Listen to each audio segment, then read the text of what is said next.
નામે નિષ્પાપ થાય નર નારી, દુર્ગતિ સકળ નિવારી, પ્રગટ્યા શ્રી વ્રજપતિ રાસ બિહારી.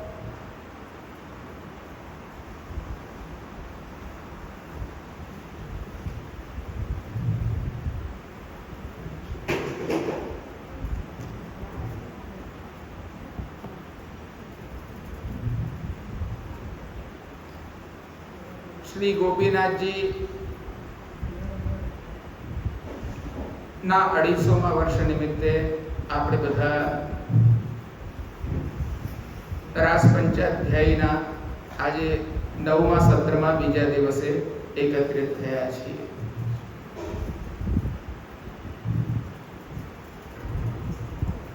અને આનંદનો વિષય છે. ગોપી ગીત પર આપણે ચર્ચા કરી રહ્યા છીએ. આ ગોપી ગીત ઉપર આપણે ગઈકાલે ચર્ચા કરી 3જા શ્લોકની. એ પૂર્વમાં એક કારિકા આવે છે મહાપ્રભુજીની. એ કારિકા પર આપણી ચર્ચા રહી ગઈ છે, તો હું એ કારિકાનો અર્થ સ્પષ્ટ કરવા માંગુ છું પહેલા, પછી 4થા શ્લોક પર જઈશ.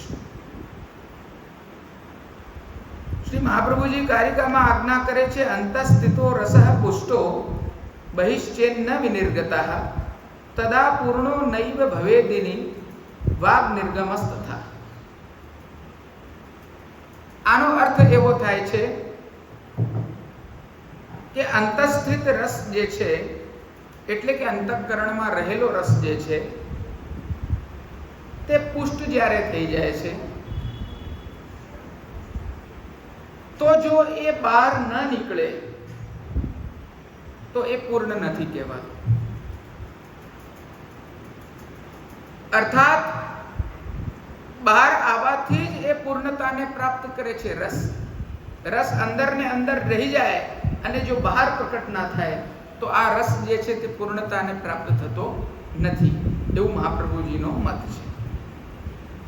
એ જ પ્રકારે ગોપીજનોના ભીતર જે ભાવ છે, જે રસ છે, તે પુષ્ટ થઈ ગયો છે અહીંયા, એટલે એ પણ વાણી દ્વારા બહાર નીકળ્યો અને પૂર્ણત્વને પ્રાપ્ત થયો છે. એટલે મનમાં ને મનમાં રસ પ્રકટ થવો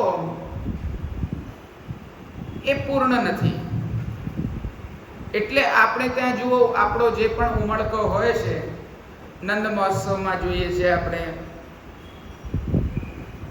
કીર્તન સમાજાદિકમાં જોઈએ છીએ, આપણે એ રસ જ્યારે બહાર વાણી પર સ્ફુર્ત થાય છે ત્યારે સંપૂર્ણ રસ જે છે તે પૂર્ણતાને પ્રાપ્ત થાય છે. આ સિદ્ધાંત અહીંયાથી નીકળેલો છે અને બહુ મહત્વપૂર્ણ છે આ કારિકા. એટલે આ પ્રકારે અંતસ્થિત રસ બહાર પુષ્ટ થાય છે, પૂર્ણ થાય છે, એ વાત કરવામાં આવી છે. કાલે સાત્વિકીના આપણે વચન જોયા. વિષ જલાપ્યયાત વ્યાલ રાક્ષસાત વર્ષ મારુતાત વૈદ્યુતાનલાત પ્રશમયાત્મજાત વિશ્વતો ભયાત દૃષભતે વયમ રક્ષિતા મુકુ. હવે આગળ જોઈએ છીએ આપણે. મહાપ્રભુજી આગળ અહીંયા આગળના ગોપીજનો જે ગુણાતીતા છે તેમને ચિહ્નિત કરે છે. હવે આ ગોપીજન આગળ જે આવી રહ્યા છે તે નિર્ગુણ ગોપીજન છે. નિર્ગુણનો અર્થ છે કે જે ગુણોથી અતીત થઈ ચૂક્યા છે, ગુણાતીત છે. નિર્ગતાઃ યેન ગુણાઃ, જેનમાંથી ગુણો નિર્ગત થયેલા છે, ગુણો પ્રકટ થયેલા છે, એ નિર્ગુણ છે. નિર્ગુણનો અર્થ ગુણથી હીન નહીં, પરંતુ જેમાંથી ગુણ પ્રકટ થાય છે એટલે જે ગુણથી પર છે એને ગુણાતીત કહેવાય છે. જેવી રીતે ભગવાન માટે આપણે કહીએ છીએ ને કે ભગવાનનું સ્વરૂપ નિરાકાર છે, તો નિરાકારનો અર્થ એવો નથી કે એમની સાકૃતિ નથી. એમની અંદરથી બધા આકાર પ્રકટ થયા છે. જે કંઈ પણ આપણે જોઈ રહ્યા છીએ, નિર્ગતા યેના આકારા નિરાકાર. આ વસ્તુ જે છે તે સિદ્ધાંત છે. અને અહીંયા આગળ નિર્ગુણ ગોપીજન કહી રહ્યા છે એવા જે ભગવાનનો મહાનુભવત્વ જાણીને એમના સ્વરૂપનું કીર્તન કરી રહ્યા છે. અન્યઃ પુનઃ ભગવતો મહાનુભાવત્વં જ્ઞાત્વા તસ્ય સ્વરૂપમ કીર્તયંતી. અને જેવી રીતે ભગવાન જ્ઞાનીઓને મોક્ષ આપે છે તે જ રીતે અમને પણ અમારા યોગ્ય મોક્ષ આપશે. એ માટે અહીંયા આગળ કહી રહ્યા છે ન ખલુ ગોપિકા નંદનો ભવાન નખિલ દેહનામ અંતરાત્મ દૃક વિખંડ સાર્થિતો વિશ્વગુપ્તએ સક ઉદયવાન સાત્વતામ. હવે અહીંયા ન ખલુ ગોપિકા નંદનો ભવાન અખિલ દેહિનામ અંતરાત્મ દૃક. એ સખે, એ અમારા સખા, એ અમારા મિત્ર. આપ વાસ્તવિક રીતે ન ખલુ ગોપિકા નંદનો ભવાન, આપ જે છે તે ખરેખરમાં કોઈ જશોદાજીના પુત્ર નથી.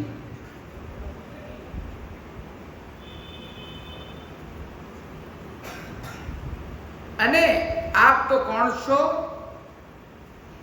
અખિલ દેહીનામ અંતરાત્મ દૃક. આ અખિલ દેહીઓની અંદર, આ બધા દેહધારીઓની અંદર જે અંતઃકરણ છે એના આપ દ્રષ્ટા છો. અને વિખન સાર્થિતો વિશ્વગુપ્તએ સખ ઉદયવાન સાત્વતામ કુલે. બ્રહ્માજીની પ્રાર્થનાથી વિશ્વની રક્ષા માટે આપ યાદવ કુલમાં અહીંયા પ્રકટ થયેલા છો. સ્પષ્ટપણે ભગવાનનું પુરુષોત્તમત્વ આ નિર્ગુણ ગોપિકાઓ સીધે સીધું કહી રહ્યા છે. આ વાક્યને બહુ વ્યંગમાં કે તાત્પર્યાર્થમાં લેવાની આવશ્યકતા નથી. સીધી સીધી વાણી છે. આ કોઈ ઉલ્હાનો નથી આપી રહ્યા, વ્યંગ નથી કરી રહ્યા કે અરે તમે જસોદાજીના પુત્ર નથી, તમે તો આમ છો, એવી વાત નથી. યાર,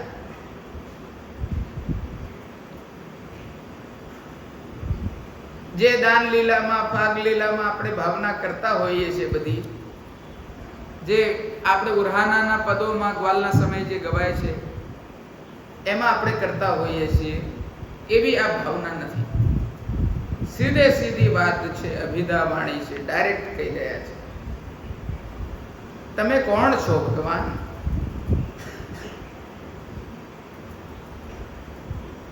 તમે કોઈ જશોદાજીના નંદન નથી, તમે કોઈ યશોદાજીના પુત્ર નથી. તમે આ સમસ્ત દેહીઓના અંતરાત્માના દ્રષ્ટા છો. અને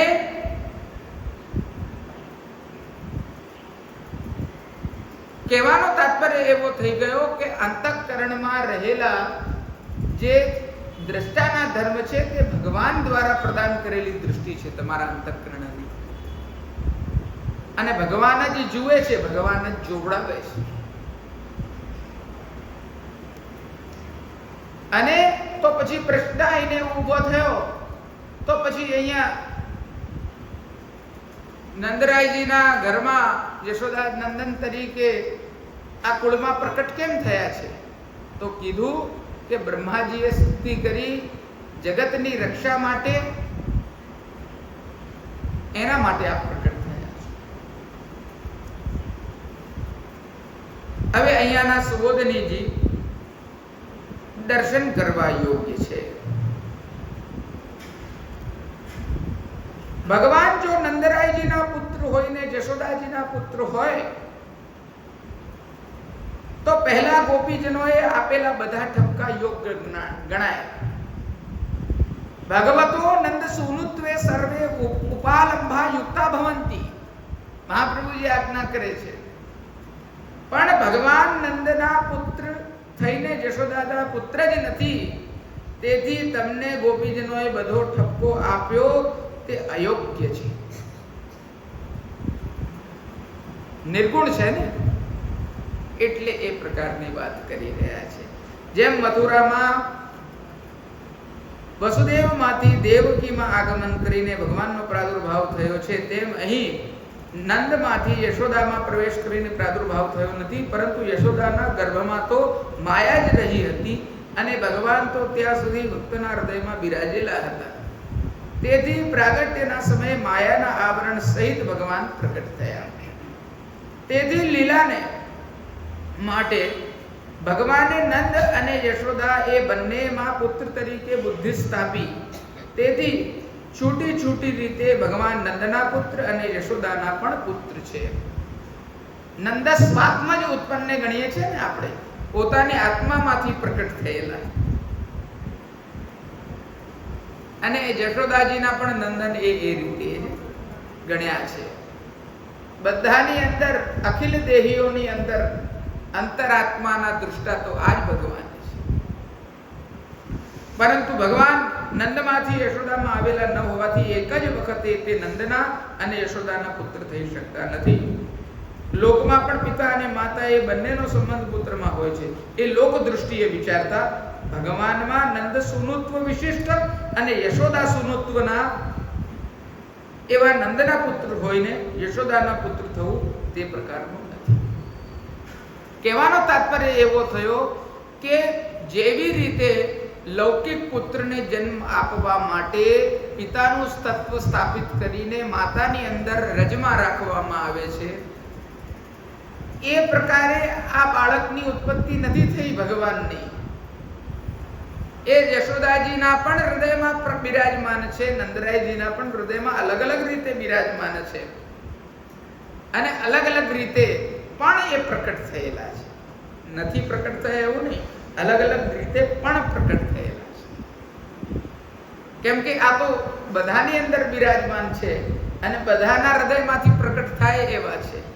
એટલે જ અખિલ દેહીઓના અંતરમાં બિરાજમાન આ અંતઃદ્રષ્ટા છે ભગવાન, અંતરાત્મ દ્રક એવું અહીંયા બતાડવામાં આવ્યું છે. બહુ જ મહત્વપૂર્ણ આ ગોપી ગીતનો સંદર્ભ છે વૈષ્ણવ, બહુ મોટો સિદ્ધાંત છે. આજે પુરુષોત્તમ પ્રાદુર્ભાવનો પ્રકાર જે છે કે ભગવાન પ્રકટ કેવી રીતે થાય, એમાં આ વસ્તુ બહુ જ મહત્વપૂર્ણ છે. ઘણા લોકોને પ્રશ્ન થતો હોય છે કે અમને ભગવાનનો અનુભવ થતો નથી, ભગવાન અમને તો કોઈ અનુભવ કરાવતા નથી. ગોવિંદ સ્વામીને કરાવતા હતા, કુંભનદાસજીને કરાવે છે, ફલાણાને કરાવે છે, અમને કેમ નથી કરાવતા? જો આ અર્થનો સ્પષ્ટ તાત્પર્ય હૃદયમાં સ્પષ્ટ થાય અને ભગવદ કૃપા થાય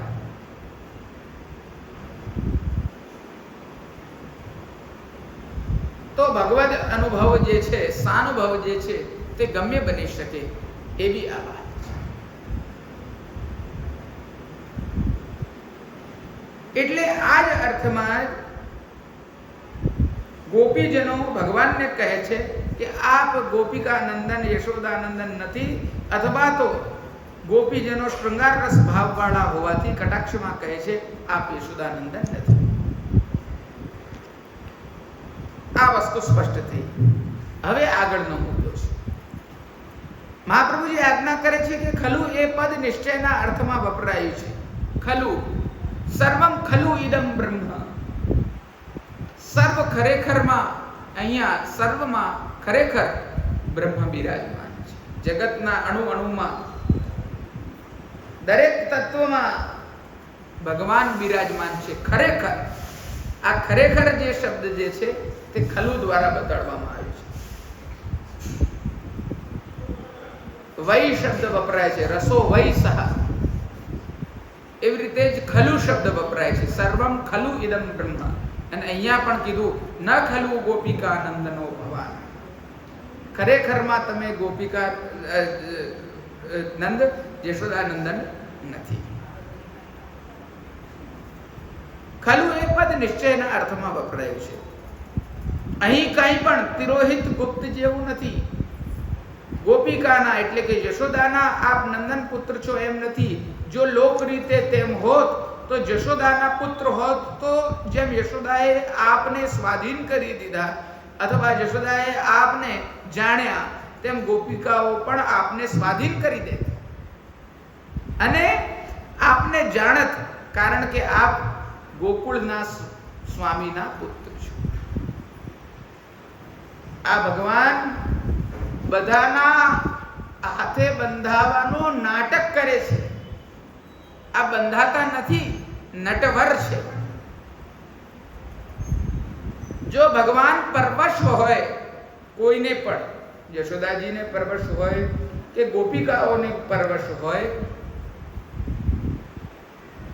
તો વાત આખી જે છે તે વિપરીત થઈ જાય. આ તો પ્રેમને પરવશ થઈ જાય છે, સ્વેચ્છા છે. ખરેખરમાં આ ભગવાન કોઈના પણ પરવશ નથી. આ બંધાતા નથી. આ બંધાવાનું ડોળ કરે છે, નાટક કરે છે, અને એ પણ પોતાની સ્વેચ્છાને આધીન છે. કોઈને દીન જોઈને, કોઈને પર કરુણા કરીને, કોઈના પર પ્રેમાર્દ્ર થઈને એ આ પ્રકારની ચેષ્ટાઓ લીલાઓ કરતા હોય છે. ખરેખરમાં એ કોઈનાથી બંધાતા નથી. આગળ કહે છે, બંને પક્ષો વચ્ચે તુલ્યતા હોય ત્યારે જ ભગવાનને વશ કરવાના સાધનરૂપ વિદ્યા અને યોનિનો સંબંધ હોઈ શકે. હવે આ વસ્તુ સમજવા જેવી છે કે હું ભક્તોને વશ છું એ ગણાવવા માટે જ ભગવાન યશોદાજીને વશ થયા છે. ભગવાન ભક્તોને વશ થઈ જાય છે. મેં કીધું એમ દીનતા જોઈને, કરુણા જોઈને, કે પછી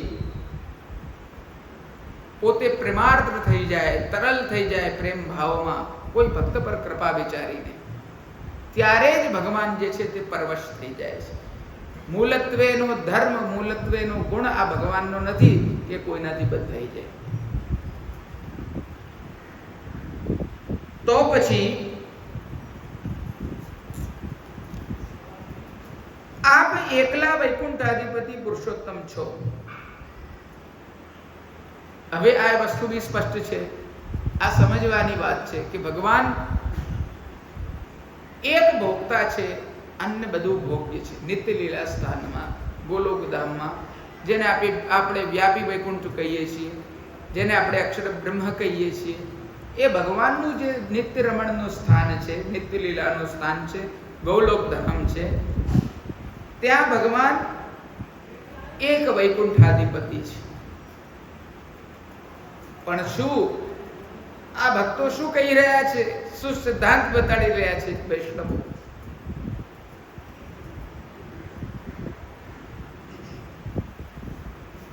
અમારા જેવા સર્વદેહીઓના હૃદયમાં, અંતરાત્મામાં અંતઃકરણને આપ જુઓ છો. આપ માત્ર વૈકુંઠના અધિપતિ નથી, આપ અમારા અંતરાત્માના પણ અધિપતિ છો.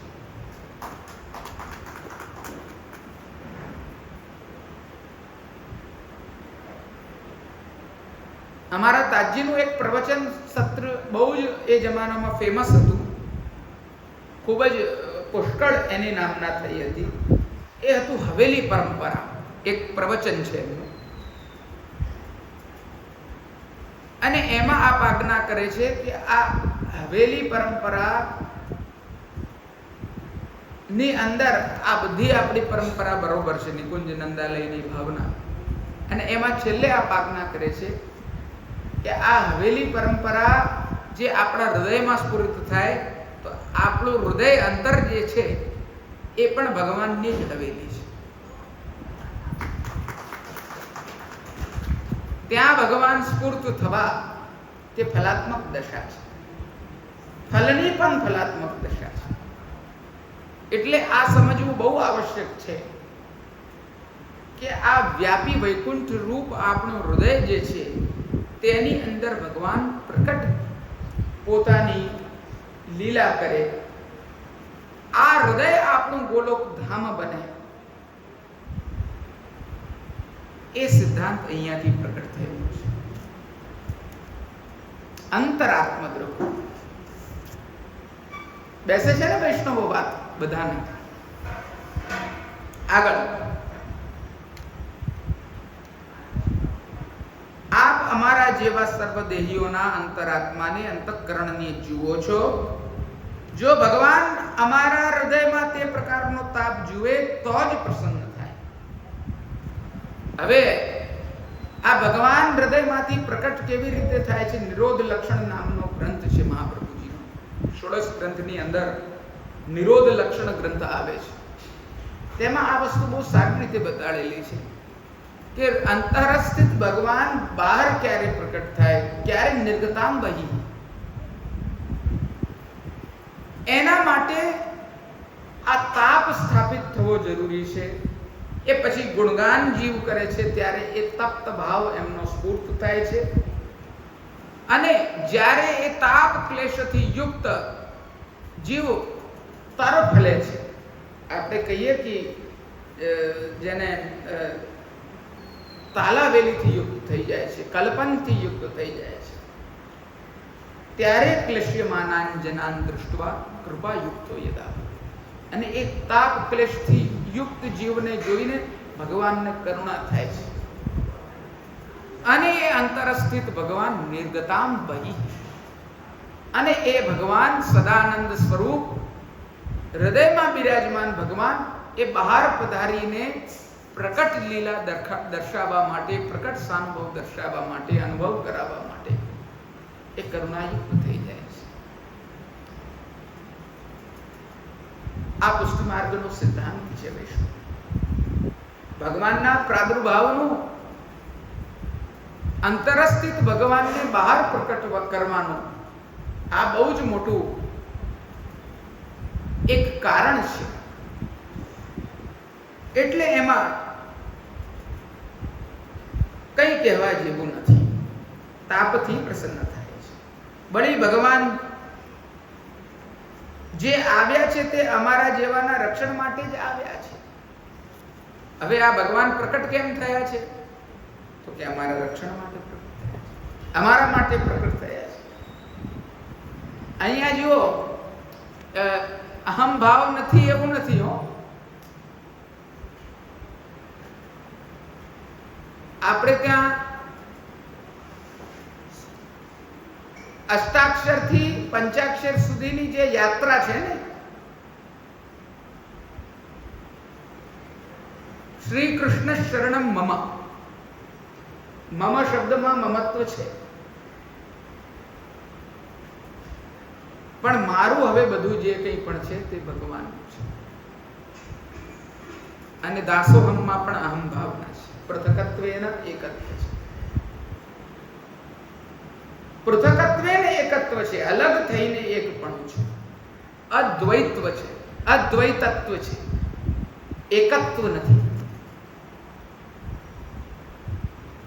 પાણીની અંદર દૂધ ભળી જાય તેવું નથી, પાણીની અંદર તેલ રહે એવું છે આ કોમ્પોઝિશન. અલગ રહીને એક, છતે સ્વામી એ સુહાગણીનું સુખ છે. જો આપણે એકત્વનો વિચાર કરી લઈએ તો એ સ્વપ્નમાં નથી. આ એકત્વ અમને નથી જોઈતું. અમે તો સ્વામી અને સુહાગણીનું સુખ માનીએ છીએ. એટલે અલગ રહીને એક પણ હોવું, તે આ સિદ્ધાંત છે. સમજાય છે બધા વૈષ્ણવોને? એટલે અહીંયા કહી રહ્યા છે કે અમારા જેવાના રક્ષણ માટે આપ આવ્યા છે. જો ભગવાન જાણે કે ગોપીજનો મરી જાય તો જરૂર તેમનું રક્ષણ કરે. હવે આ ભગવાન પોતાનું બિરુદ પાળે છે, પોતાનું વિરુદ્ધ પાળે છે. પોતે જે વચન આપેલું છે, પોતે જે પોતાના ભક્તોને ચરણરૂપી છત્ર આપેલું છે મસ્તક ઉપર, તો એમનું રક્ષણ કરે જ છે. ખબર પડે કે આ જીવ હવે નહીં રહી શકે, ત્યારે ભગવાન નિશ્ચિત રૂપે કરુણા કરે છે. એમનો સ્વભાવ છે કરુણા કરવાનો, કૃપા કરવાનો ભગવાનનો સ્વભાવ છે, એટલે નિશ્ચિત રૂપે કૃપા કરે છે. અમારા રક્ષણ માટે અમે ભગવાનની પ્રાર્થના કરી છે. ભગવાન પોતાની ઈચ્છાથી અહીં આવ્યા નથી, એમ વિઘન સારથી તો એ શબ્દોમાં ગોપીજનો કહે. જેવી રીતે જગતમાં ભગવાન પ્રકટ થયા તે બ્રહ્માજીની સ્તુતિથી પ્રકટ થયા છે, એવી રીતે અમારા હૃદયમાં બિરાજમાન ભગવાન જે છે તે અમારી આ સ્તુતિથી પ્રકટ થઈ જશે, એવી ભાવના સ્પષ્ટપણે અહીંયા વર્તાય છે. જો હવે સમજજો, તાપમાં અને કામનામાં કેટલો અંતર છે. અહીંયા કીધું નથી, માંગણી નથી કરી, પ્રાર્થના કાર્ય નથી કર્યું, પ્રાર્થના કાર્ય નથી કર્યું કે અમારું રક્ષણ કરજો. આ નિર્ગુણ ભક્તો શું કહી રહ્યા છે? આપ બ્રહ્માજીની સ્તુતિ પર આ જગતનું રક્ષણ કરવા માટે પ્રકટ થયા છો. તમે પ્રકટ થશો જે અમને ખબર જ છે, એ વસ્તુ નિશ્ચિત જ છે, એનો વિશ્વાસ જ છે. ક્યારે થશો એનો તાપ છે. આ કામના અને તાપ વચ્ચેની નાનકડી ભેદ રેખા છે. કામનાની અંદર ઈચ્છાઓ હોય છે, આકાંક્ષાઓ હોય છે, અને સાથે સાથે એક અવિશ્વાસ પણ હોય છે કે આવું થશે કે નહીં થાય, આવું કરો. એનો અર્થ કે તમે નથી કરી રહ્યા, તમે નથી ક્યારે કરશો એ નક્કી નથી, કે થશે જ નહીં કદાચ, એવું પણ કહેવાય એમાં. પણ અહીંયા તાપમાં તો નિશ્ચિત છે કે ભગવાન પધારશે, પણ ક્યારે પધારશે એની તાલાવેલી છે.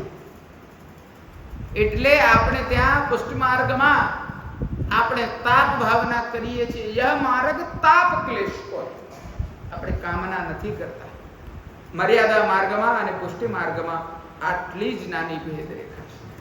ત્યાં પણ ભગવાનનું જ ભજન છે, ભગવાન પ્રતિ જ મહાત્મ્ય છે, પણ અહીંયા મહાત્મ્ય સાથેનો સ્નેહ છે, અને એ સ્નેહ પણ બિલકુલ નિષ્કામ છે, બિલકુલ નિષ્કારણ છે, તાપથી યુક્ત છે.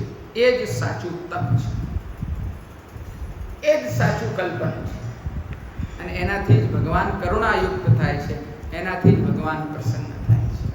આ વસ્તુ બહુ સ્પષ્ટ રીતે અહીંયા બતાવવામાં આવી છે. આગળ કહી રહ્યા છે વિખના. વિખના એટલે કે બ્રહ્મા. એક મિનિટ, હું આગળ વધતા પહેલા જરા જેલ લઈ.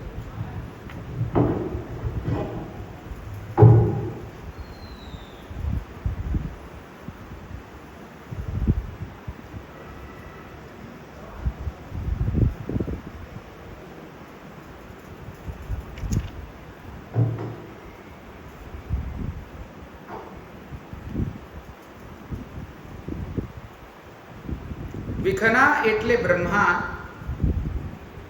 જે વિશેષ ખનન કરે છે, ખોદે છે, તે વિખના કહેવાય છે. હવે કેમ અહીંયા બ્રહ્માજીને વિખના શબ્દથી કહી રહ્યા છે તેનું કારણ બતાવતા કહે છે કે જે ખનન કરે તે વિખના. વિશેષ રીતે અહીંયા ખનન કરી રહ્યા છે એટલે વિખના. અર્થાત જે સર્વ રીતે વેદના અર્થનો વિચાર કરનાર છે તે વિખના બ્રહ્મા. બ્રહ્માજી સર્વ વેદોનો વિચાર ખનન કરી રહ્યા છે. આ કારણથી જ બ્રહ્માએ સ્થાપેલો ભગવદ ભજનનું પ્રતિપાદન કરનારો વૈખાનસ મત પ્રચલિત છે. વૈખાનસનો અર્થ છે કે સારી રીતે ખનન કરેલો એવો આગમ, એવી પદ્ધતિ કે જેના દ્વારા સેવા થાય છે. મર્યાદામાં આપણે બાલાજીમાં જાઓ કે બીજા બધા તીર્થોમાં જાઓ, તમે એનો ઉલ્લેખ મહાપ્રભુજી આમાં પણ કરશે. ત્યાં વૈખાનસ આગમ ચાલે છે, અને એનો અર્થ કે બ્રહ્માજીએ જે વેદનું મંથન કરીને પ્રકટ કરેલો એનો તાત્પર્ય છે સેવા કરવાનો પ્રકાર બતાડેલો છે. એ વિખન કરેલો છે અને એ રીતે જ આ વૈખાનસ આગમમાં પણ સારી રીતે ખનન કરેલું એવું સત્વ કાઢીને એક સિદ્ધાંત પ્રતિપાદિત કર્યો છે કે આ રીતે પૂજા અર્ચનાનો પ્રકાર થવો જોઈએ.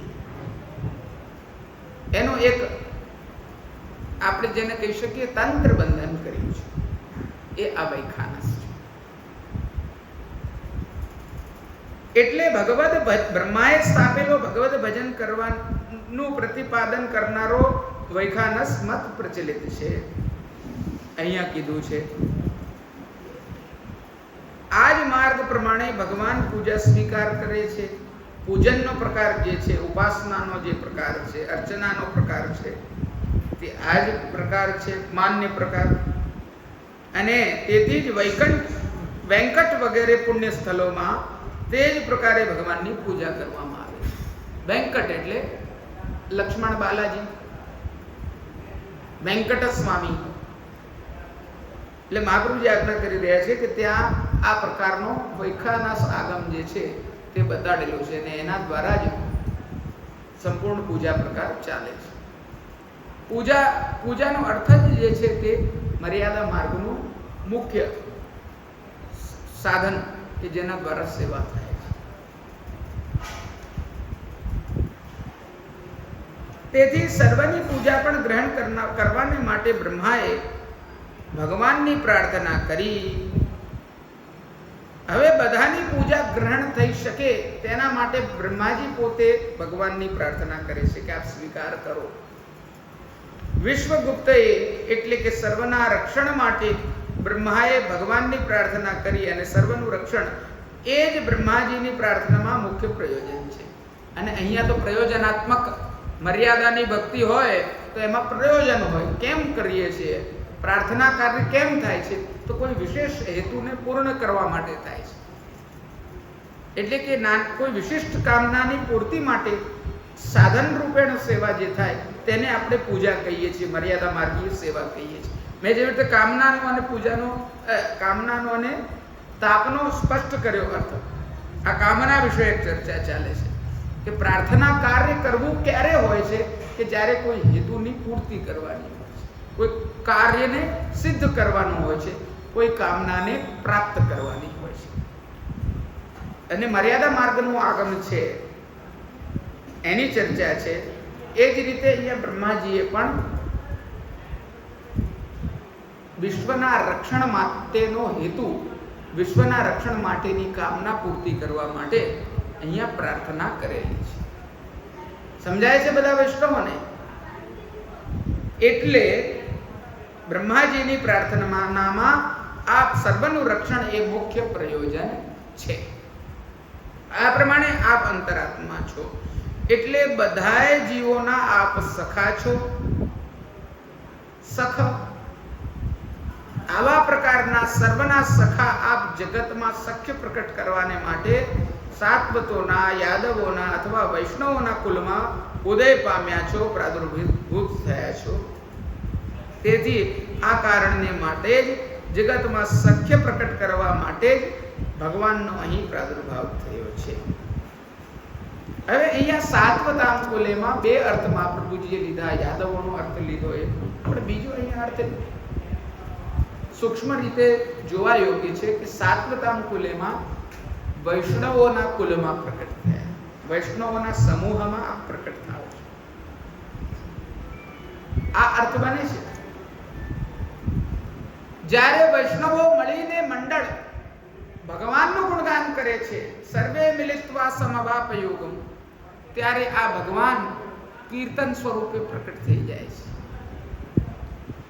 ત્યારે આ ભગવાન લીલા અવગાહન સ્વરૂપે પ્રકટ થઈ જાય છે, સત્સંગ સ્વરૂપે પ્રકટ થઈ જાય છે. અને એમના તાપ ભાવ યુક્ત રીતે પૂર્ણતાને પ્રાપ્ત થઈ ગયા હોય, પૂર્ણત્વને પ્રાપ્ત થઈ ગયા હોય તો આ સાક્ષાત પણ અનુભવ કરાવવા માટે સક્ષમ છે. એટલે વૈષ્ણવોના કુલમાં, સાત્વતામ કુલમાં ભગવાન પ્રકટ થાય. સાત્વત એટલે કે આપણે ભાગવતજીના પ્રથમ સ્કંદની સુબોધિનીજીમાં ભગવાન સાત્વતાપતિ એના ઉપર સારું ચિંતન છે. એ બધું હું અત્યારે ચર્ચામાં લઈશ તો આખો વિષયાંતર થઈ જશે. પણ અહીંયા એટલું સમજવાનું છે કે સાત્વતામ કુલમાં મહાપ્રભુજી અહીંયા અર્થ એવો પણ કરે છે કે વૈષ્ણવના કુલ. વૈષ્ણવાનામ વા કુલે ઉદયવાન પ્રાદુર્ભૂતા, આ એમનું વચન છે. ભગવાનનો હાલ જે આવિર્ભાવ થયો છે તેની પહેલા પણ ભગવાન જીવોના સખા હતા. હવે આપણે ત્યાં છે ને આવિર્ભાવ તિરોભાવનો વાદ આપણે સ્વીકાર કરીએ છીએ. આપણે ત્યાં જો વૈષ્ણવો મીમાંસામાં પણ અભાવ સ્વીકાર નથી કરવામાં આવ્યો. તત્વ તરીકે અલગ અલગ મતો છે એમાં પણ, પરંતુ અહીંયા આપણે ત્યાં મહાપ્રભુજી જે વાદને સ્વીકાર કરે છે તે આવિર્ભાવ અને તિરોભાવનો છે. ભગવાન બધે જ સ્થિત છે પણ આવિર્ભૂત થઈ જાય છે અને તિરોભૂત પણ થઈ જાય છે. આ જ સિદ્ધાંત રાસ પંચાધ્યાયની અંદર ઠેર ઠેર તમને જોવા મળશે. ભગવાનનો તિરોભાવ થઈ ગયો છે. સન્મુખ બિરાજમાન હતા, લઘુરાસ ક્રીડા કરી રહ્યા હતા, એ ભગવાન જે છે તે તિરોભૂત થઈ ગયા છે. હવે એમને આવિર્ભૂત કરવાનો આ બધો પ્રકાર ચાલી રહ્યો છે. તો હાલમાં જે ભગવાનનો આવિર્ભાવ થયો છે ક્યાં? હૃદયમાં થયો છે, હજી બહાર પ્રકટ નથી થયા. તેની પહેલા પણ ભગવાન જીવોના સખા હતા. અને અહીંયા તો એ પ્રકારનો પણ અર્થ લીધો છે કે સુપર્ણા વેતૌ સયુજૌ સખાયૌ એ સ્મૃતિ કીધી છે કે આપ ઈચ્છા પ્રમાણે જ આપની રમણ કરવાની ઈચ્છાને અનુકૂળ જ અમને પ્રેરો છો. તેથી અમારો જે છે તે નાયિકા ભાવ એ નિત્ય છે. સર્વના આપ સખા છો. સર્વના સખા ભગવાન જ્યારે પ્રકટ થાય ત્યારે તો તે પ્રાગટ્યમાં કંઈક વિશેષ હોવો જોઈએ એમ આપને અમારે કહેવાનું છે. આ વિશેષ તે ભગવાનનું ભક્તોને આત્મનિવેદન છે.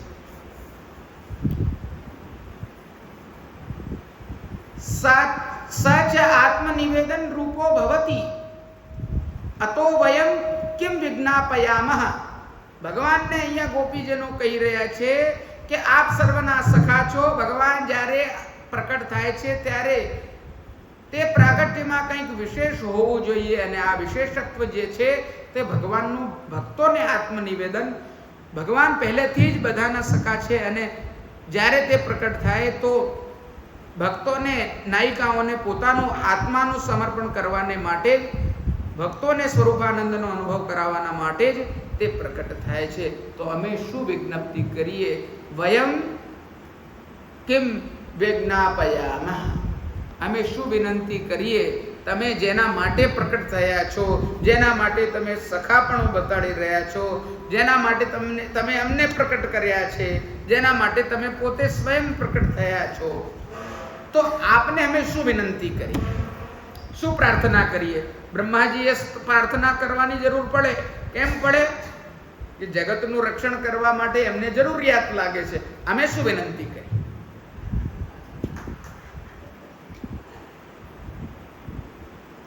પ્રાર્થિતૈવા તતઃ કિમ સ્યાત્ સ્વામી અભિપ્રાય સંશયાત. ષોડશ ગ્રંથમાં મહાપ્રભુજી આજ્ઞા કરે છે પ્રાર્થના કાર્ય એ આપણા સંપ્રદાયની અંદર નથી. આપણે ત્યાં પ્રાર્થના નથી કરતા ભગવાનને. આપણે હે ભગવાન આવું કરજો, તેવું કરજો, અમારી સાથે આવી તકલીફ થઈ રહી છે. આપણી સાથે શું થઈ રહ્યું છે આપણને પહેલી વાત તો ખબર નથી. બીજી વસ્તુ કે શું પાછો એનો ઈલાજ કરવો એ બી આપણને ખબર નથી.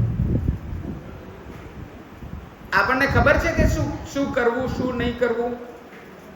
દુઃખ આવીને પડી જાય આપણા માથે તો સાચે દુઃખ છે કે નહીં, આપણા હિતમાં છે કે નહીં, એનો ઈલાજ શું છે કે નહીં, એ બધું આપણને ખબર હોય છે. અને આપણા સામર્થ્યથી એ થઈ શકે છે? એનું સમાધાન કદાપી નથી થઈ શકતું. એટલે ભગવાનનો સામે અભિપ્રાય શું છે એનો સંશય તો ઊભો ને ઊભો જ છે. આપણે એમ માનીએ છીએ કે ભગવાન આવું કરો અમારા માટે. અરે તમે તમારી બુદ્ધિથી ક્યાં વિચારી રહ્યા છો? તમારામાં વધારે બુદ્ધિ છે કે ભગવાનમાં વધારે છે? સ્વામ્ય અભિપ્રાય સંશય. ત્યાં ભગવાનનો શું અભિપ્રાય છે એનો સંશય ઊભો છે. એટલે પ્રાર્થિતૈવા તથા કિંસ્ય, પ્રાર્થના કરી પછી શું? ભગવાનનો શું આશય છે એ તો ઊભો ને ઊભો જ છે. તમને ખબર જ નથી કે શું છે. એટલે આપણે દરેક વસ્તુમાં છેલ્લે શું કહીએ છીએ? ભગવદ ઈચ્છા. કઈ બી હોય તો કે ભગવદ ઈચ્છા.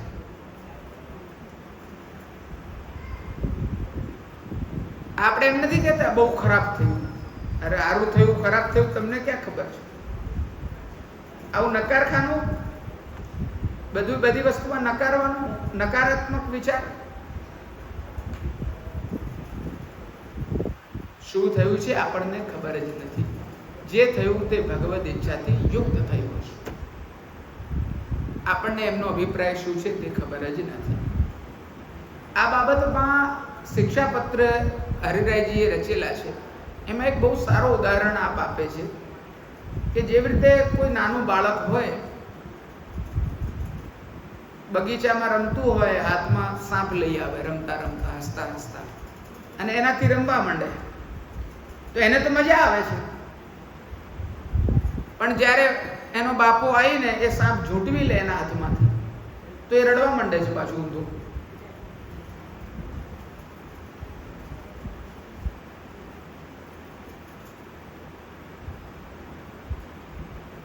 આપણે પણ એ જ પ્રકારના લોકો છીએ. મુગ્ધ છીએ, ભોળા છીએ, મૂર્ખ છીએ. આપણા જીવનમાં અલગ અલગ પ્રકારના સુખ હર્ષના સમયમાં આપણી સાથે શું ખોટું થઈ રહ્યું છે તો આપણને ખબર જ નથી પડતી. સંસારમાં લિપ્ત થતા જઈએ છીએ. આ મારો આટલો પ્રિય છે, આ મારો કાકો છે, આ મારો ભાઈ છે, આ મારો આ છે, આ તે છે. લૌકિક અહંતા મમતાના સંબંધોમાં આપણે બંધાઈ જઈએ છીએ અને એ સંસાર રૂપી સર્પને લઈને આપણે રમતા રહીએ છીએ. બાવાજી વાહ, આજે તો આ પ્રસંગ આવ્યો, આજે તો આમ થયું તેમ. અને પછી સાપ પોતાનો રંગ બી બતાડે. સંસાર છે, સંસાર તો મિથ્યા છે. આપણી પોતાની વિચાર જાળ ઊભી કરેલી છે આ બધી. સત્ય જગતનો સંબંધ તો આપણે સમજતા જ નથી ભગવાનનો અને આપણું. પછી ભગવાન કોઈ એમાં એવી સ્થિતિ ઊભી કરી દે કે આપનો કોઈ પ્રિય છે તે દૂર જતું રહ્યું સંસારમાં. ધંધો હતો જે દ્રવ્યના લીધે આપણને ખરેખર આપણું નુકસાન થતું હતું ને આપણે સારું માનતા હતા, એમાં નુકસાન થઈ ગયું. ફલાણું થઈ ગયું, ઘર જતું રહ્યું, આ જતું રહ્યું, તે જતું રહ્યું, તો આપણે રોવા બેસીએ છીએ. ઓહ ભગવાન, મારી સાથે આવું થઈ ગયું, ફલાણા જોડે મારા તો બહુ સારા સંબંધ હતા, તે તૂટી ગયા, આ ફલાણો હતો એ મરી ગયો. આપણે તો બહુ બધા પ્રકારના વિલાપ કરતા રહીએ છીએ આ સંસારના ચક્રમાં ફસાઈને. આ સાપને હાથમાં લઈને હસીએ છીએ અને જ્યારે બાપા હાથમાંથી સાપ લઈ લે આપણી પાસેથી તો આપણે રડવા માંડીએ છીએ. પણ એમાં એ બાપાનો શું અભિપ્રાય છે એ ઉદાહરણમાં એ બાળકને ખબર હોતો નથી. એ જ રીતે આપણી સાથે કોઈ પણ પ્રકારની ઘટના થતી હોય છે તો ત્યારે શું આપણો અભિપ્રાય, શું ભગવાનનો અભિપ્રાય છે તે આપણને ખબર પડતી નથી. એટલે ભગવદ અભિપ્રાય ની જાણકારી ન હોવાના કારણે આપણે લોકો સંસારના ચક્રમાં લિપ્ત રહીએ છીએ. અને અહીંયા પણ એ જ વાત બતાડવામાં આવી રહી છે.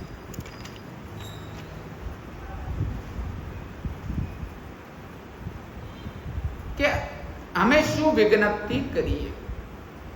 અમે વિજ્ઞપ્તિ કરવા માટે સમર્થ જ નથી. અમને ખબર હોય તો વિજ્ઞપ્તિ કરીએ ને. અહીંયા તો આ તો સમસ્ત જ્ઞાનનું કેન્દ્ર જે છે એવા બ્રહ્માજી જગતના હિત માટે આપને વિનંતી કરી શકે છે. એ જ્ઞાની છે. અમે તો કંઈ જાણતા નથી, અમે શું વિનંતી કરવાના? પણ આપ કેમ પ્રકટ થયા છો? આપ તો અખિલ દેહીઓના અંતરાત્માના દ્રષ્ટા છો. આપને અમે શું કહીએ? આ પ્રકારની અહીંયા દીનતા આ ગોપીજનો પ્રકટ કરી રહ્યા છે. આગળ કહે છે, તેથી અમે વિજ્ઞપ્તિ કરી, આપને જેમ યોગ્ય લાગે તે જ પ્રમાણે આપે કરવું જોઈએ એમ તાત્પર્ય છે. સ્પષ્ટ છે. યથોચિંતમેવ કર્તવ્યમ ઇતિ ભાવઃ. મહાપ્રભુજી કહે છે, આપને રૂચે તે રૂચે આપને કરો તેવી ટેવ, અન્ય રખે ભાવ. પાઉં પ્રેમ રસ પ્રાણ જીવન દીન થઈને. રૂચે આપને કરો એવી ટેવ. આપને જે રૂચે તે કરો. આપણે પણ આ સિદ્ધાંતને ગ્રહણ કરી લઈએ જીવનમાં. દુઃખ આવી પડ્યું, આ આવી પડ્યું, તે આવી પડ્યું, ત્યારે ભગવાનના દર્શન કરીએ, ઠાકોરજીના સ્વરૂપનું દર્શન કરીએ તો કેટલું લાવણ્યમય સ્વરૂપ હોય છે. હસતું, સદા હસતું ઠાકોરજીનું મુખારવિંદ. એમના દર્શન કરીને પછી વિચાર કરવાનો, અરે વાહ ભગવાન, આપને આનંદ થઈ રહ્યો છે. અમે તો દુઃખ કરીએ છીએ, આવું થયું, તેવું થયું મારી સાથે. જો આપને આનંદ થતું હોય તો આવું વારંવાર થાય.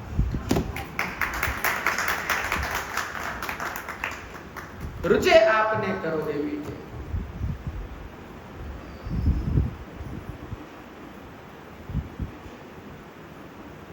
બીજા ગોપીજનો હવે સાત્વિક સાત્વિક છે, આગળ કહી રહ્યા છે.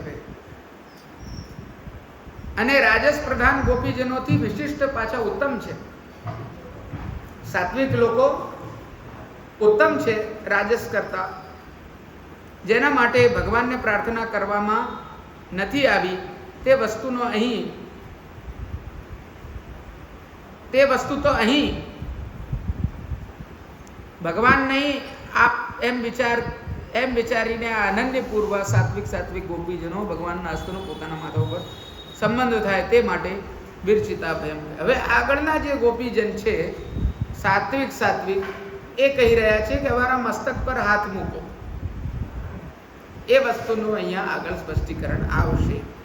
વિરચિતા ભયમ વૃષ્ણિધુર્યતે શરણમીયુષામ સંસ્કૃતેર ભયાત કરસરોરુહમ કાંત કામદમ શિરસી ધેહિન શ્રી કરગ્રહ. આગળ ગોપીજનો કહી રહ્યા છે સાત્વિક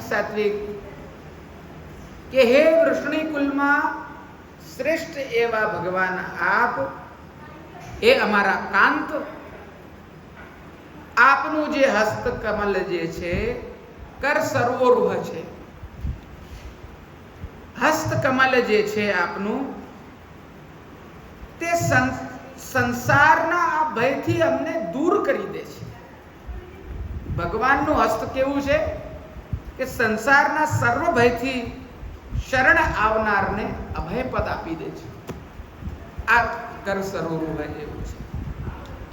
જે અભિલાષાઓ છે તે પૂર્ણ પણ કરી દે છે. કામદ છે, કામદમ.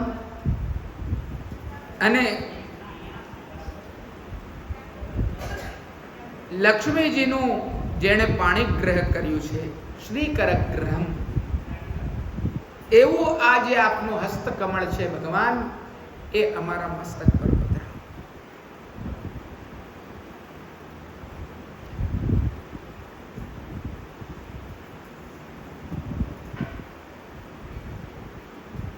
ભગવાનના શ્રી હસ્ત મસ્તક પર પધરાવવાની આ વિનંતી કરી રહ્યા છે. અને એ શ્રી કરગ્રહ કેવું છે? જે લક્ષ્મીજીએ ગ્રહણ કરેલું હસ્ત, કમળ સમાન હસ્ત, સમગ્ર કામનાઓની પૂર્તિ કરનાર હસ્ત, સમસ્ત અભયને દાન કરનાર હસ્ત, સંસારમાંથી ભયને મુક્ત કરાવનાર આ હસ્ત છે. એ પ્રકારની અહીંયા ગોપીજનો સ્તુતિ કરી રહ્યા છે. આ શ્લોકને આપણે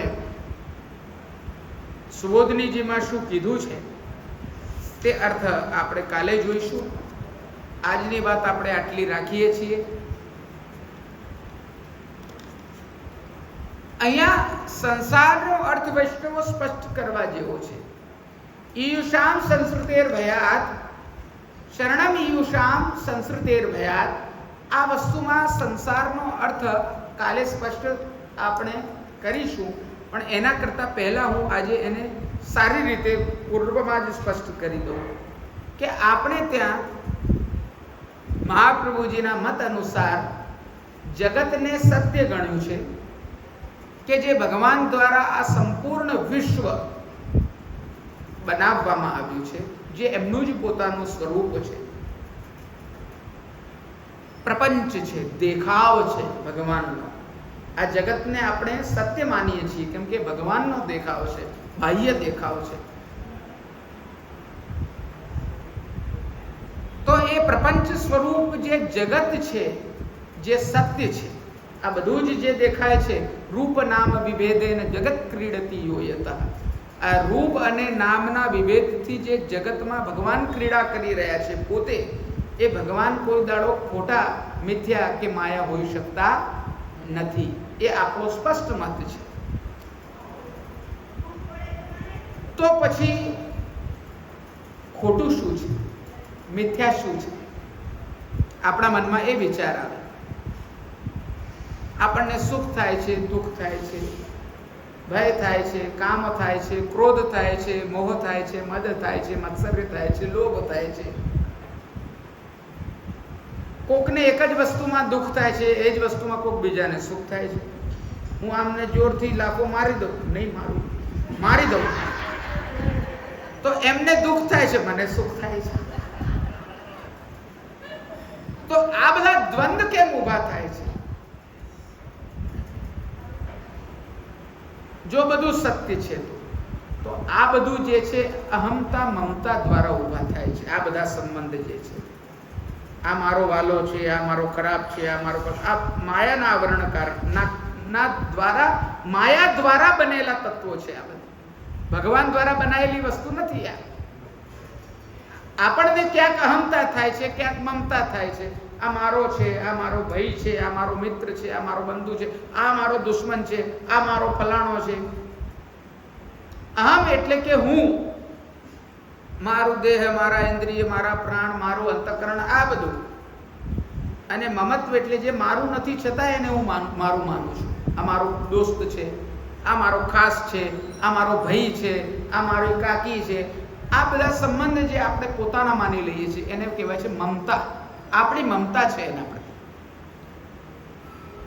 તો આ અહમતા અને મમતાના જે સંબંધ જે માયાજનિત છે, માયા દ્વારા બનાયેલા છે, માયા દ્વારા બનાયેલું જે આ અહમતા મમતાત્મક સંસાર છે, અહમતા મમતાનું આ જે જગત છે ને એને સંસાર કહેવાય છે. અને આ સંસાર છે તે મિથ્યા છે. ભગવાનના દ્વારા બનાયેલું જગત સત્ય છે અને માયા દ્વારા બનાયેલું આ સંસાર જે છે તે મિથ્યા છે. આપને આ સ્પષ્ટ થઈ વાત? આ બહુ જ મોટો સિદ્ધાંત છે.